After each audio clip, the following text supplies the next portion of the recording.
Today ay dumating na ang araw mga padi na papalitan natin ang mags ni Pepper dahil merong nagbigay sa atin na napakabait na si Bossing.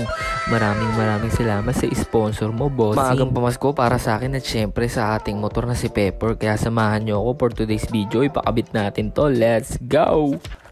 Hapon na nga makalipas ang 2 araw na ibigay sa atin tong mags, ngayon lang natin naisipan ipakabit to mga padi. At kung makikita nyo naman baka sa mukha ng aking angkas na napakasaya niya rin. Sobrang bait ko naman kasi kaya talagang deserve ko to. Kaya kung ako sa inyo, kung mabait din kayo, tag nyo na yung mga bossing nyo. Pero kung kupal ka, bumili ka na ng iyo. O siya, mabalik tayo sa dami kong sinabi. Nandito na kami sa Balibago. Dito nga pala ako nagpapaayos pag-usapang mga mags at gulong mga padi.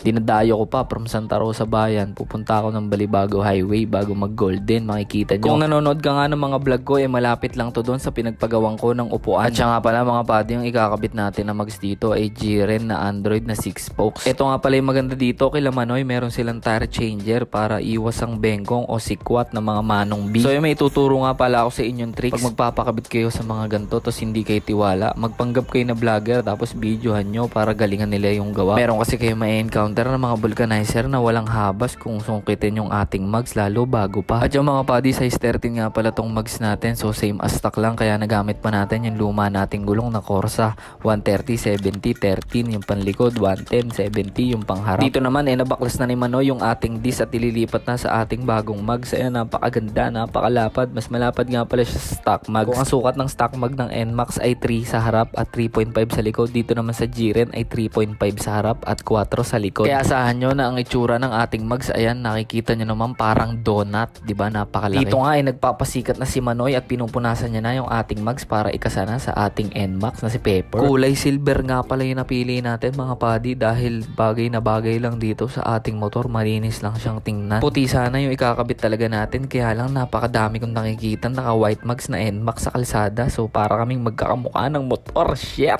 Lalo na yung RB, yung racing boy. Gusto natin talaga yun, pero mas gusto natin yung iba tayo, di ba? Para mas madali tayong matandaan. Yeah. Dito nga ay repeat the process lang gaya ng ginawa sa likod ng gulong, sinalang na sa ating tire changer yung ating front mags. Nga pala mga padi, hindi rin pala biro magpakabit ng gulong ngayon o magpapalit ng mags dahil ang mahal din ng singilan.